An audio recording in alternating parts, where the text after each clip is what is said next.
warahmatullahi wabarakatuh. Bismillahirrahmanirrahim. Alhamdulillahi rabbil alamin. Wa bihi nasta'inu ala umuri dunya waddin. Wa sallallahu wa sallama wa baraka ala nabiyyina wa syafi'ina wa maulana Muhammad wa alihi wa sahbihi wa tabi'in ajma'in. Amma ba'du. Ashabul fadilah, hadratal masyayikh, para kiai, para tokoh masyarakat, wabil khusus Kiai Taufik Mahfud, Kiai Ahmad Nawawi, Bapak Kepala Desa, para tokoh-tokoh adat, para pejabat pemerintah sipil TNI atau Polri, para pengurus takmir maupun ormas dari Masjid Mujahidin, bapak-bapak, ibu-ibu, hadirin hadirat yang saya muliakan. Alhamdulillah wa syukurillah, malam ini saya dan kita semua bisa bersama-sama di halaman Masjid Mujahidin dalam rangka kita semua memperingati salah satu peristiwa besar yang dialami oleh Rasulullah Sayyidina Muhammad sallallahu alaihi wasallam, yaitu peristiwa Isra dan Mi'raj. Mudah-mudahan kumpul kita pada malam ini sejak dari awal sampai nanti berakhir tuntas, kesemuanya diterima oleh Allah Subhanahu wa taala. Amin. Allahumma. Mudah-mudahan semua yang terlibat langsung maupun tidak langsung sampai pengajian ini bisa terselenggara dan kita semua yang hadir mudah-mudahan mendapatkan balasan yang lebih baik dari Allah Subhanahu wa taala. Amin. Allahumma. Bapak-bapak, ibu-ibu yang saya muliakan, saya dan kita semua bersyukur karena memperingati Isra dan Mi'raj Nabi Muhammad sallallahu alaihi wasallam. Bagi orang-orang yang beriman itu mau tidak mau, suka atau tidak suka, itu akan bertambah keimanannya kepada Allah, kepada Rasulullah. Amin. Allahumma. Peristiwa besar yang sangat-sangat luar biasa. Luar biasa artinya menurut kebiasaan mustahil, tapi menurut akal, apalagi menurut syariat, sama sekali tidak mustahil. Menurut kebiasaan mustahil, makanya disebut luar biasa, di luar dari kebiasaan. Namanya mukjizat itu disebut khariq lil 'adah, sesuatu yang merobek kebiasaan. Jadi kalau menurut kebiasaan manusia menempuh perjalanan dari Masjidil Haram Mekah kemudian sampai ke Masjid Aqsa di Palestina, lalu naik langit 1, 2, 3, 5, 7 sampai Sidratil Muntaha sampai bertemu dengan Allah, balik lagi ke Mekah, itu membutuhkan waktu. Kalau zaman itu bisa berminggu-minggu, bisa berbulan-bulan. Betul, betul. Kalau hari ini saja umpama kita berangkat dari Mekah ke Masjidil Aqsa, paling tidak kalau pakai pesawat itu 4-5 jam, itu baru ke Yordan, ke Amman. Baru dari Amman nanti masuk ke Palestina. Saya dulu hampir sempat ke Palestina, tapi saya cuma sampainya ke Yordan, nggak bisa masuk di perbatasan Palestina Yordan karena situasinya sedang tidak memungkinkan. Apalagi zaman waktu itu, kendaraan yang disebut paling cepat itu mungkin ya seperti kuda. Itu sudah kendaraan paling cepat. Nah, Kanjeng Nabi Muhammad menempuh perjalanan dari Mekah ke Masjidil Aqsa ke Palestina, kemudian naik langit 1, 2 sampai 7, sampai bertemu dengan Allah, balik lagi ke Mekah. Itu bahkan qabla ayyabudal farsh. Jadi kalau bapak-bapak duduk terus ditinggal bangun, tempat bapak ibu duduk tadi kalau diraba itu pasti hangat. Betul betul? Kita duduk terus bangun, coba diraba pasti hangat. Nah, hangatnya belum hilang, hangatnya belum menjadi dingin, Rasulullah sudah sampai lagi. Jadi sangat cepat. Menurut kebiasaan, sekali lagi, itu mustahil. Kebiasaan dari orang-orang manusia di zaman itu termasuk zaman sekarang. Tetapi bagi kekuasaan Allah, di dalam keagungan Allah, di dalam kehendak Allah, itu bukan sesuatu yang mustahil. Termasuk secara rasional tidak mustahil.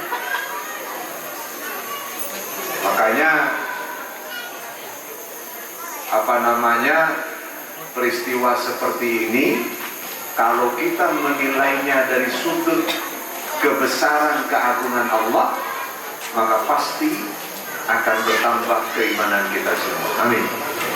Allahumma. Karena apa? Karena bukan kehendak Rasulullah. Kalau Rasulullah yang berkehendak Isra Mi'raj sebagai manusia walaupun Nabi, pasti tidak akan terjadi. Kalau kehendak Allah, apapun yang oleh manusia disebut mustahil, bagi Allah sangat-sangat mudah dan sama sekali tidak sulit. Betul-betul. Nah, disinilah para bapak, para ibu yang saya muliakan, dengan memperingati Isra Mi'raj Nabi Muhammad SAW, kita ini pertama-tama akan menambah keimanan kita, sehingga semakin kita mempercayai, semakin kita yakin bahwa betapa Allah itu maha agung, betapa Allah itu maha besar, betapa Allah itu maha segala-galanya, dan Nabi Muhammad itu benar-benar utusan Allah Subhanahu wa Ta'ala. Betul. Karena kalau bukan pilihan nggak mungkin juga. Makanya disebutkan di dalam Al-Quran, Subhanalladzi asra bi'abdihi, maha suci Allah yang telah memperjalankan di malam hari bi'abdihi dengan hambanya. Jadi bukan kehendaknya Nabi Muhammad, Allah yang memperjalankan. Kalau memperjalankan artinya bukan berjalan dengan sendirinya. Saro yasri itu berjalan, tapi asro memperjalankan. Lailan artinya di waktu yang sedikit. Jadi bukan semalam suntuk, bukan. Makanya bisa disebut lailan itu berarti sekian menit, sekian jam, bahkan bisa diartikan sekian detik. Ini sekali lagi betapa Allah itu maha besar. Kalau orang mukmin percaya bahwa Allah maha besar, maka segala sesuatu ini, para bapak, para ibu, menjadi kecil. Betul. Makanya orang Islam itu harus sholat. Orang Islam itu kalau nggak sholat pasti rugi. setiap kita memulai sholat, pasti kita akan mengucapkan Allahu Akbar. Betul-betul? Tidak boleh diganti itu Pak. Allahu Akbar diganti menjadi Allahu A'zam, tidak boleh. Allah yang Maha Agung, tidak boleh. Allahu Arham, Allah yang Maha Pengasih Penyayang, tidak boleh. Kata para ulama, sholat kita tidak sah. Misalnya diganti Allahu apa misalnya Al-Hakam, tidak boleh. Supaya apa?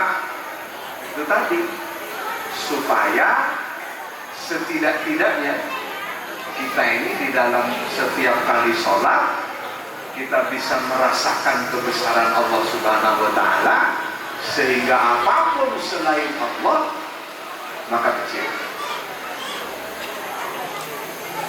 Apapun selain Allah maka kecil.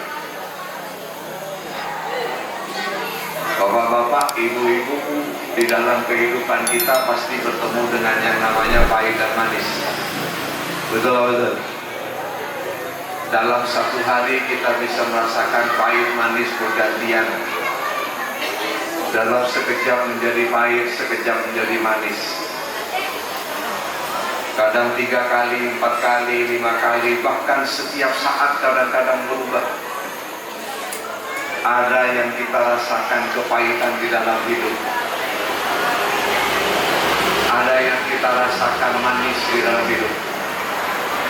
Tapi kalau kita setiap saat melakukan sholat, maka pahit apapun, semanis apapun, segetir apapun, selezat apapun, semuanya kecil di hadapan Allah Subhanahu. Makanya kalau orang sholat itu, bapak-bapak, ibu-ibu, ibarat komputer, itu di restart, di shutdown, dimulai ulang. HP saja yang sudah teknologi paling maju, paling modern, itu secara berkala Pak harus di restart. Kalau enggak nanti akan mempersulit, mengganggu performanya. Betul-betul. Apalagi manusia.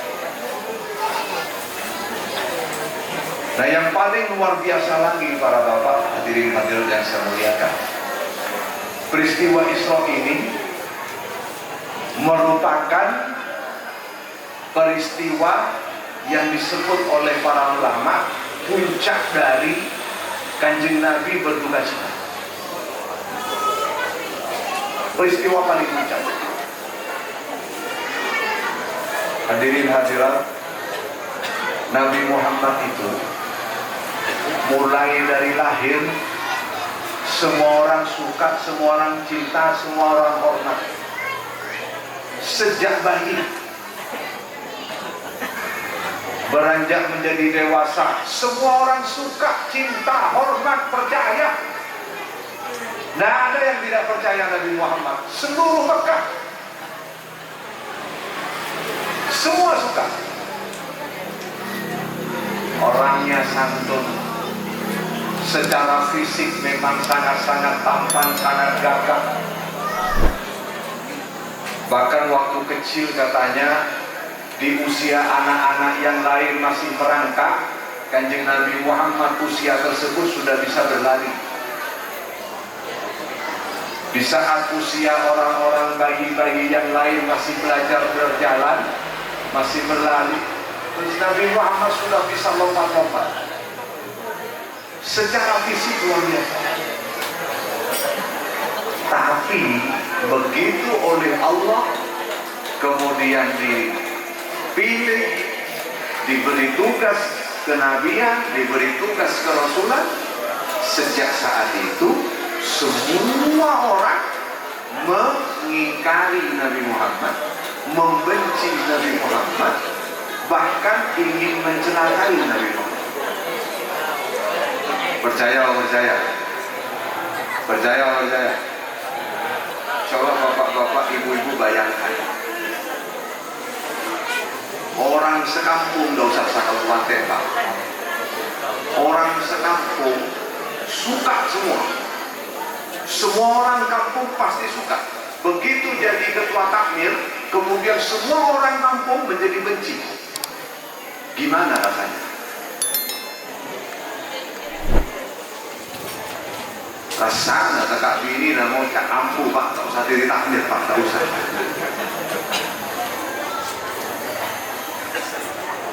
Betul betul. Dibenci orang itu paling gak enak Pak. Sempit. Nabi Muhammad merasakan itu.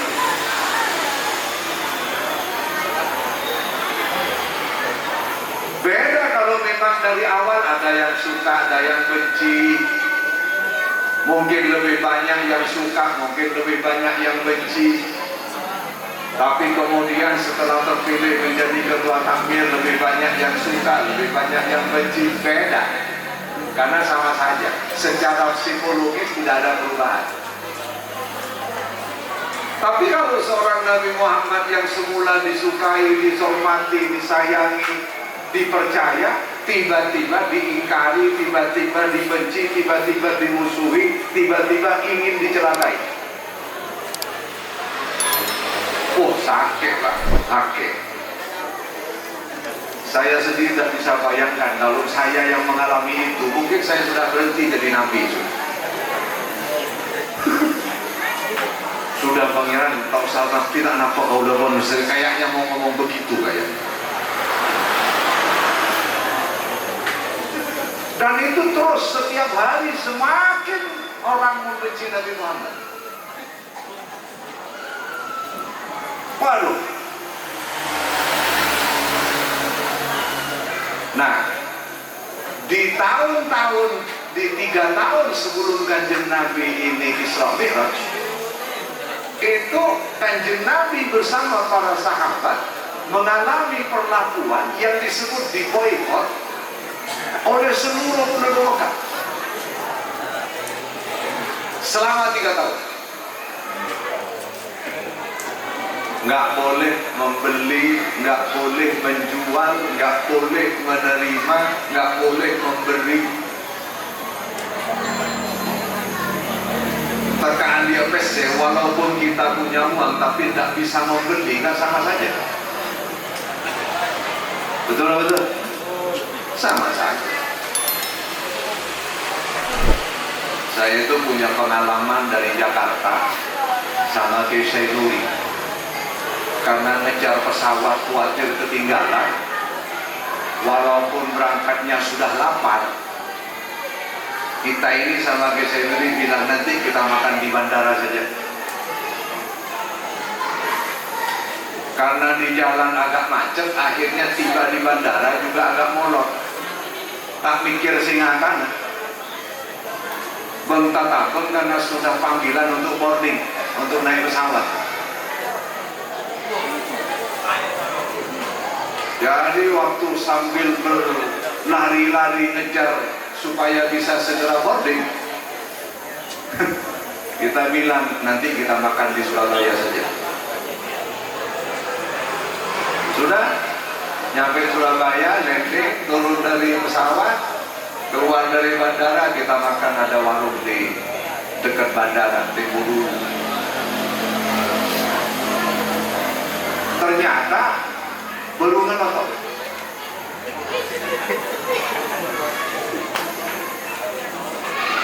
Kalau uang ada Pak, ada kalau uang. Walaupun harus membeli misalnya 20 porsi soto ada, cukup uang. Tapi masa anak-anak resik?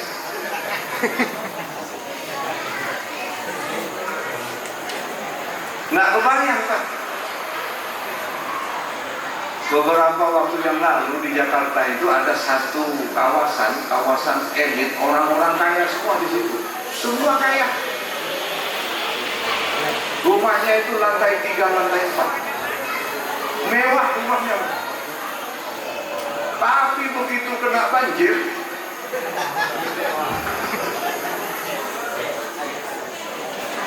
terkepung oleh banjir, orang yang berada di lantai 4. Tekan banyak pesen dan banyak emas, posang dia saya katakan apa? Lu jangan akan emas. Itu dikirimi oleh bantuan 1-2 bungkus nasi, senangnya minta ampun. Itu baru dikepung oleh air, nggak bisa berbuat apa-apa. Untungnya masih ada bantuan yang pakai speedboat atau pakai perahu karet, nasi bisa dibantu. Tapi Kanjeng Nabi itu diboikot. Sampai kalau Ki Sufyan cerita, saya tidak tahu kitabnya dari mana, cuma saya percaya kalau Ki Sufyan yang cerita, karena beliau itu memang setiap waktu selalu baca kitab, selalu menambah ilmu. Sampai usia sepuh beliau terus masih, beliau tekun membaca kitab. Sampai beliau cerita, orang-orang yang bersama Kanjeng Nabi waktu itu, yang dimakan itu alas kaki, sandal, trompa yang terbuat dari kulit. Itu dicuci, dibasuh, kemudian dimasak, dimakan. Kulit kalau dimakan bagus, Pak. Tapi mau trompa tak mau biasa.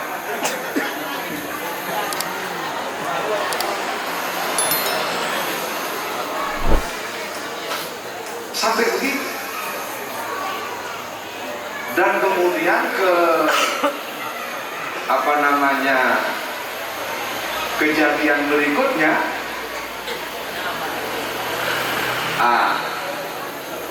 pelindungnya Kanjeng Nabi yang namanya Abu Thalib meninggal.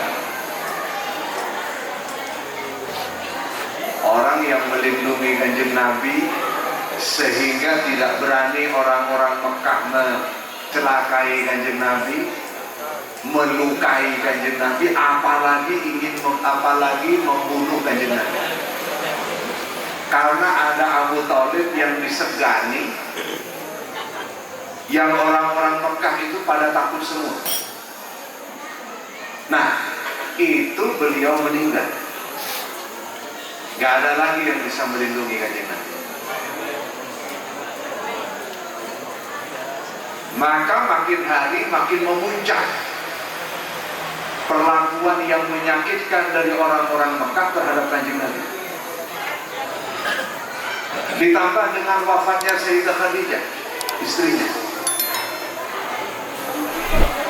yang itu merupakan pendukung utama dengan semua kekayaan yang beliau miliki, dengan karisma keluarga yang terpandang di tengah-tengah masyarakat Arab. Begitu Sayyidah Khadijah meninggal, makin kesepian Rasulullah SAW. Sampai kemudian beliau berpikir bagaimana menunaikan tugas dari Allah sebagai Nabi, sebagai Rasul, tapi tidak mulai dari Mekah. Beliau akhirnya hijrah ke Taif. Untuk apa? Untuk bisa memulai, karena di Mekah sudah tidak mungkin tugas dijalankan secara seksama, maka harus dicari tempat lain. Tapi sayangnya begitu sampai Taif, beliau diperlakukan tidak lebih baik dari orang Mekah. Bahkan Rasulullah itu diceritakan dilempari batu sehingga harus balik ke Mekah.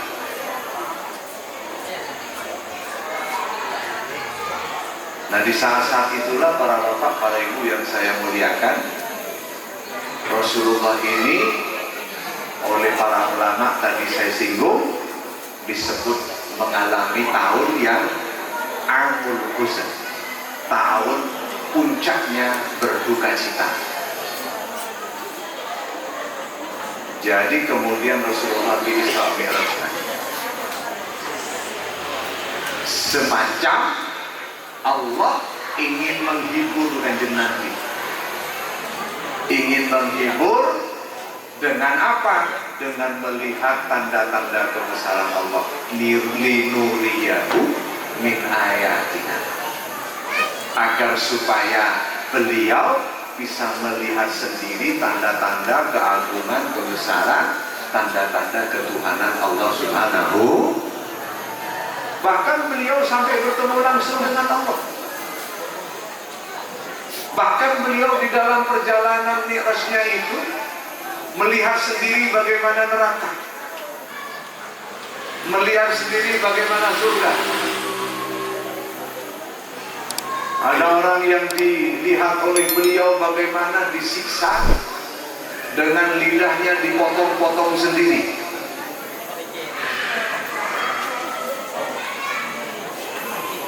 Siksa yang beliau lihat itu di neraka nyata. Yang beliau lihat kenikmatan-kenikmatan di surga nyata. Makanya kalau orang tidak percaya kanjeng Nabi Muhammad, tidak percaya surga, tidak percaya neraka, hanya karena tidak melihat sendiri, nah itu namanya tidak masuk akal. Betul betul. Ya ustaz di rumah tahu, ya pada tak tamak mati, las majelas itu. Swarga neraka ya. Lima ya pada tak nengalih itu. Ada yang ngomong begitu, betul. Ini tak boleh kita pikir. Kenapa? Karena orang percaya itu tidak harus melihat sendiri. Bahaya Pak kalau harus melihat sendiri. Bapak-bapak, ibu-ibu, tidak semua yang hadir di sini pernah sampai ke Mekah Madinah, betul? Mudah-mudahan semua ditakdir bisa ke Mekah Madinah, amin. Sampai anak cucu kelak, amin. Tapi walaupun bapak-bapak, ibu-ibu tidak pernah sampai Mekah, bapak-bapak, ibu-ibu percaya kalau di Mekah ada Ka'bah? Percaya kalau di Madinah ada yang namanya Masjid Nabawi? Kan nggak pernah nyampe. Kenapa tak ngomong? Ya Ustaz dia mau tahu. Kan siapa yang Mekah boleh Ka'bah ada? Coba ngucap. Mantai kalau gila pun tetang sana. Betul. Nggak perlu orang sampai ke Mekah untuk kita percaya ada Ka'bah.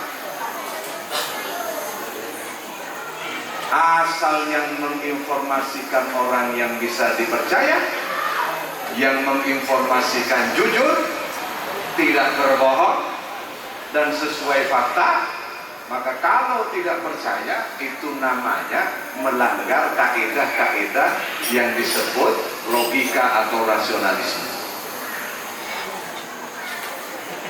Betul. Maki orang Amerika Pak, Bu, orang Amerika sudah saya omongi bahwa di situ Bondo itu ada desa namanya Banyak itu. Maka orang Amerika podo berjanji, wajib berjanji. Betul. Mau tak berjanji gendeng. Kenapa? Karena yang ngomong saya.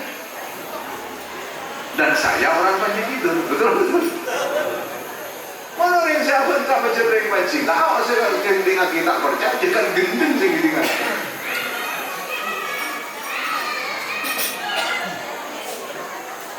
Jadi orang tidak perlu melihat sendiri neraka. Sampai kalau melihat sendiri neraka Pak, apalagi melihat sendiri surga, bahaya, haram bahaya. Apalagi ini muslimin pas nengali swarga, nengali bidan dari Peru. Montak kecep era.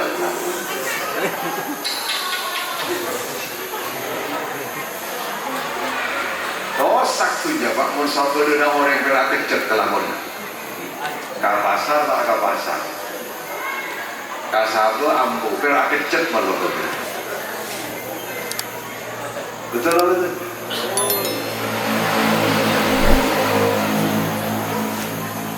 Nah, kalau kita percaya Nabi Muhammad itu karena memang Nabi Muhammad tidak pernah bohong. Sepanjang hidupnya tidak ada orang yang pernah bercerita, tidak pernah ada orang yang memberikan kesaksian Nabi Muhammad itu berbohong.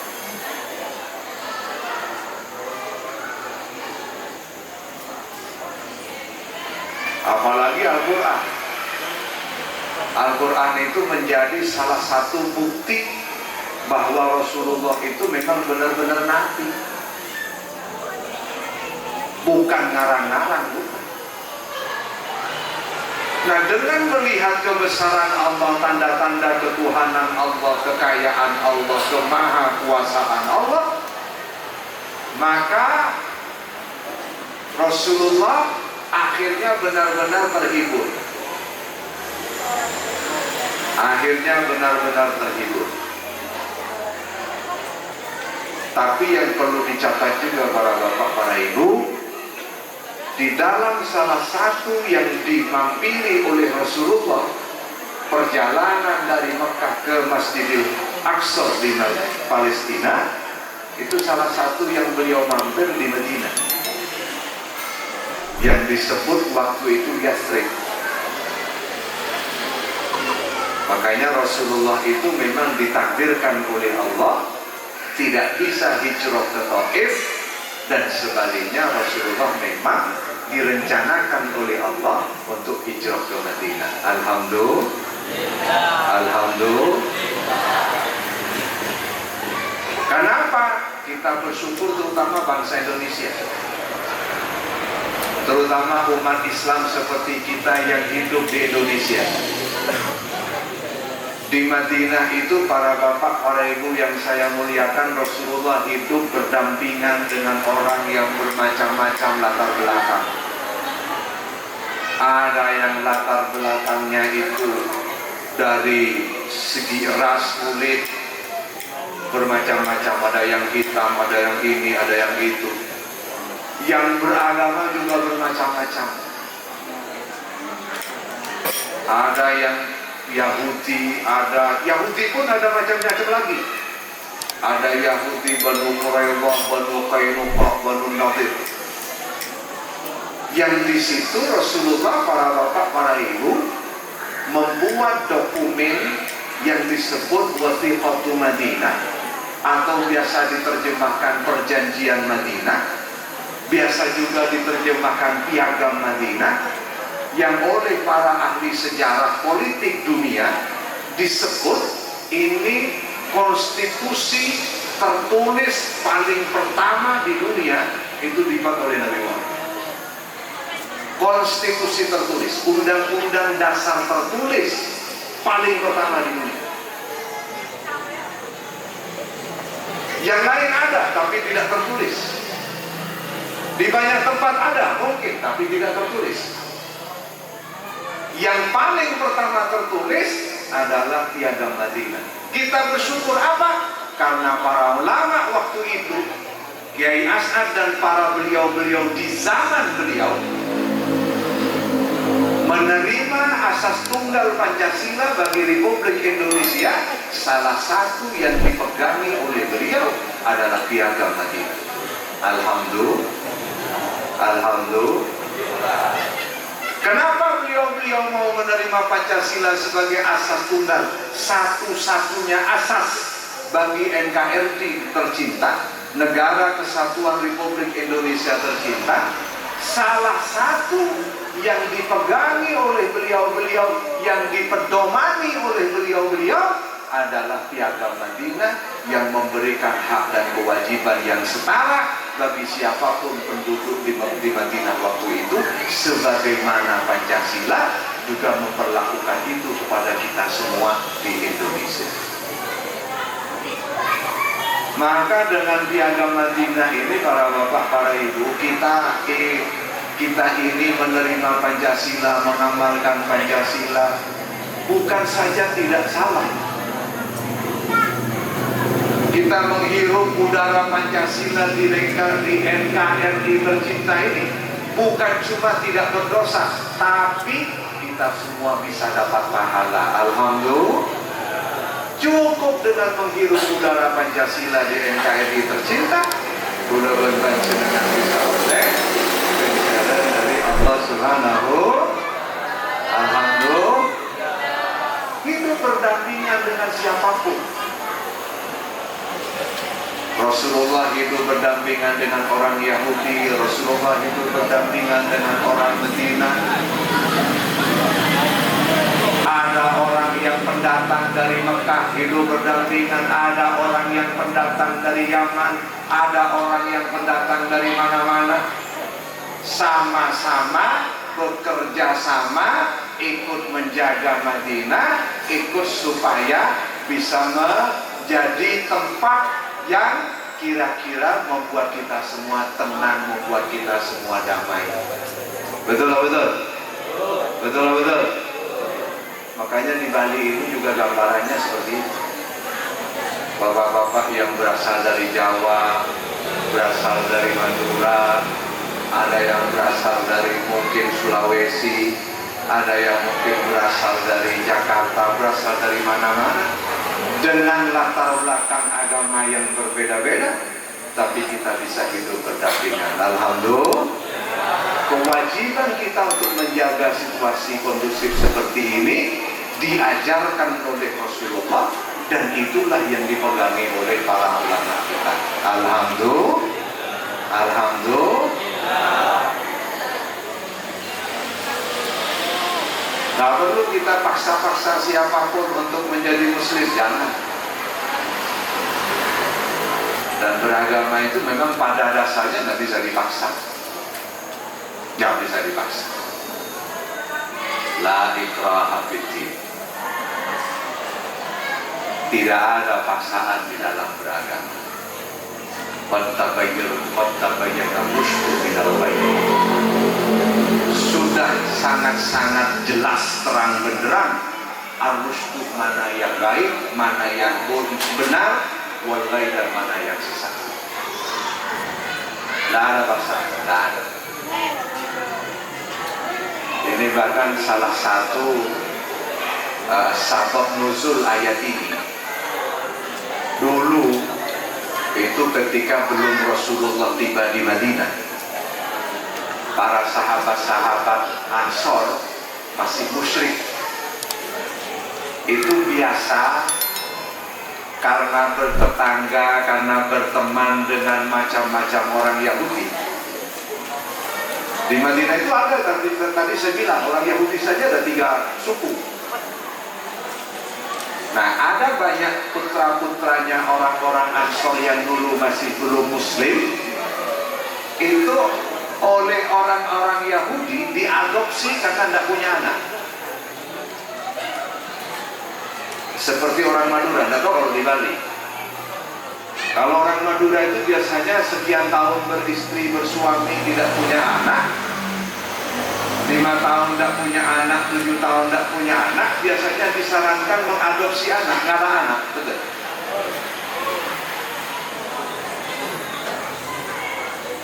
Selain ngalah titik, ngalah anak orang, maksudnya begitu.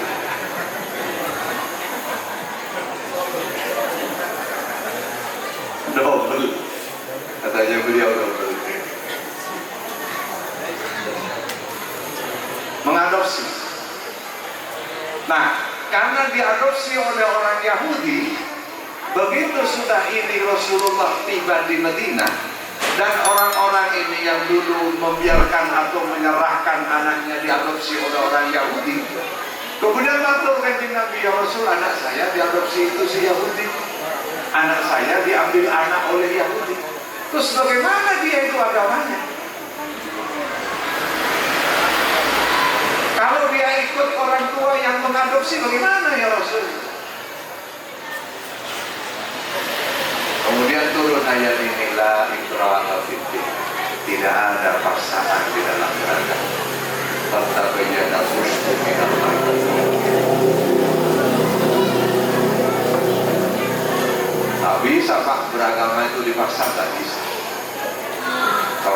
sadar Bapak pun boleh. Saya mau masuk Islam asalkan boleh jadi suaminya anak putri Bapak misalnya. Iya, kalau memang untuk beristri, kalau memang untuk sekedar mendapatkan istri, masuk Islam, iya paling semenit 2 menit mari itu kabar boleh.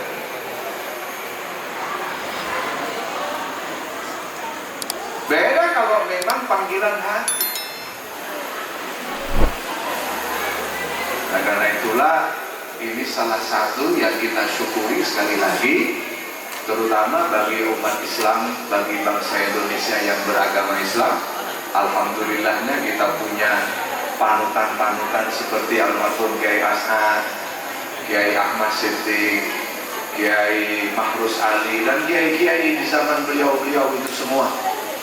Beliau-beliau ini kemudian mau bersepakat, termasuk almarhum Kiai Abdurrahman Wahid.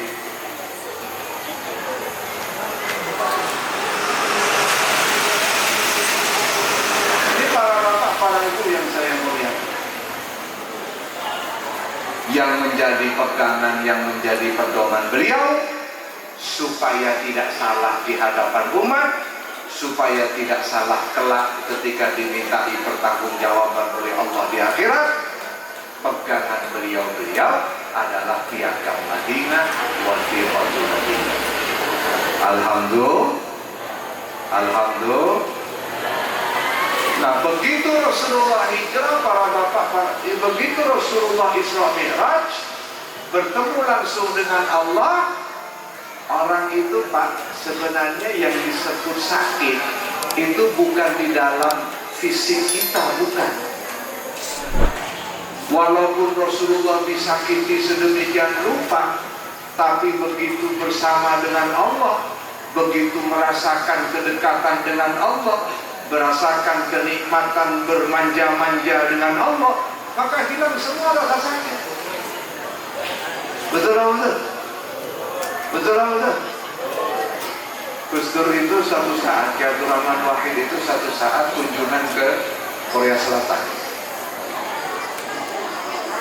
Di situ beliau salah satu jarinya, jari tangannya beliau terhimpit pintu, kemudian berdarah. Ditanya oleh ajudan, oleh yang menemani beliau, terus bagaimana, sakit ya? Luka berdarah, jari yang terhimpit pintu. Kata Gus Dur, bagaimana? Sakit itu bukan di jari yang luka, sakit itu bukan karena jari yang berdarah, sakit itu di sini. Kalau hati kita tenang, kalau hati kita senang bersama Allah, tidak ada rasa sakit. Percaya apa percaya? Percaya. Waktu percaya.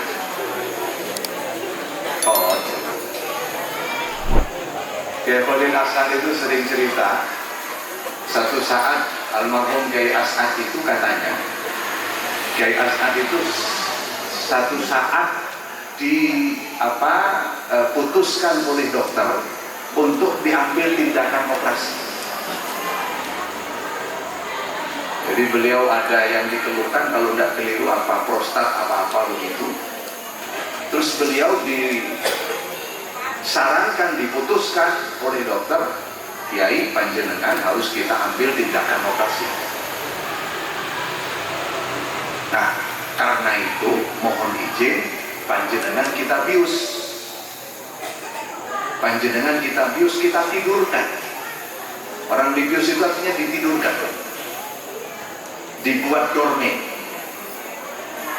mencukupkan dormennya, sabuk ke suhu dingin yang tinggi, sebuah kakes, tetung juga. Daerah itu Jakarta, tamat tembak, buka seger waktu.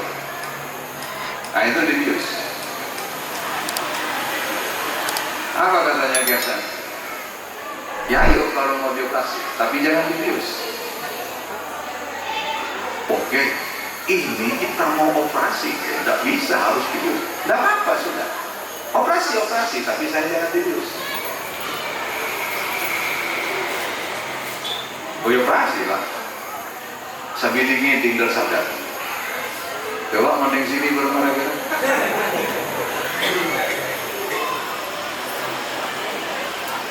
Sakit itu bukan karena dibedah oleh pisau atau belati operasi. Sakit itu apa katanya rasa. Mon engkau ebius kebun asat, engkau pas kebun pangeran, pas kalau pai pangeran, lejanya gua tak terus, tidak. Jadi beliau itu karena terus sambung pangeran, merasakan sakit. Percaya atau percaya? Percaya. Bahkan katanya Ki Sufyan, As'ad ini tidak pernah benar-benar berniat, berencana atau ingin tidur, tidak pernah. Tak pernah As'ad ini benar-benar berniat tidur, tidak pernah. Kalau beliau tidur itu tertidur, tak tidur. Pardon dia.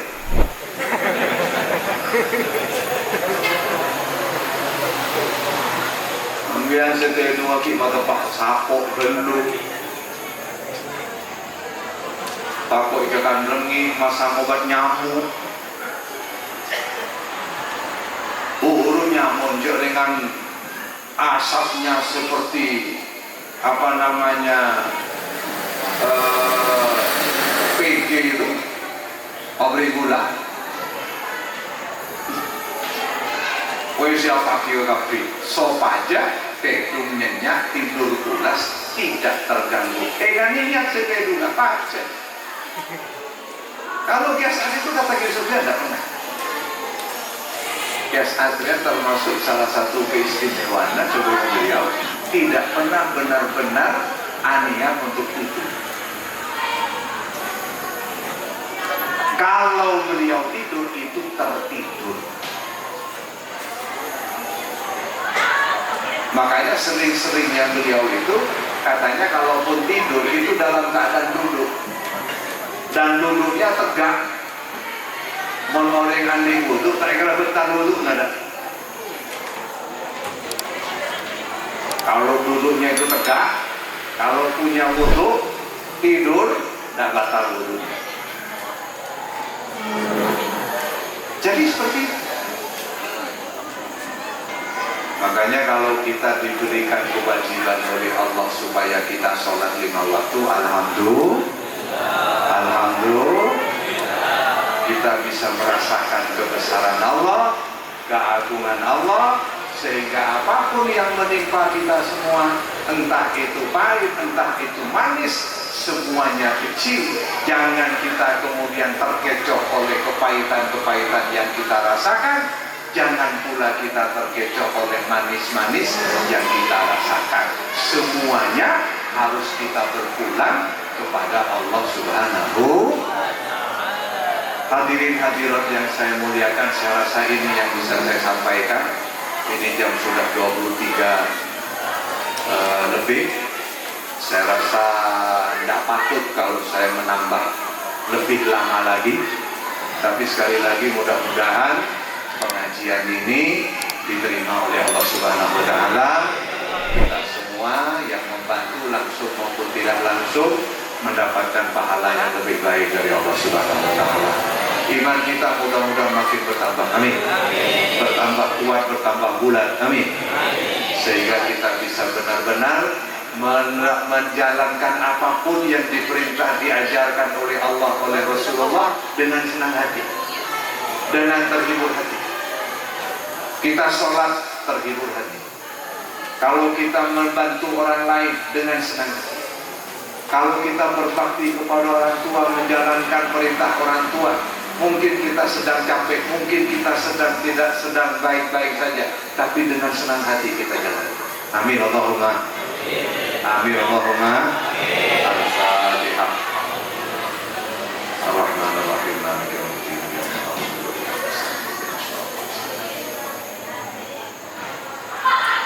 Bismillahirrahmanirrahim. Alhamdulillah.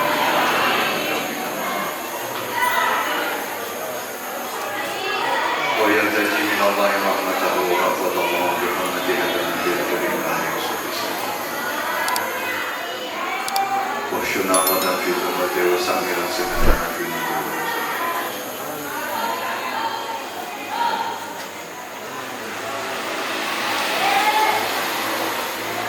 ربنا هب لنا من ازواجنا وذريتنا قرة اعين واجعلنا للمتقين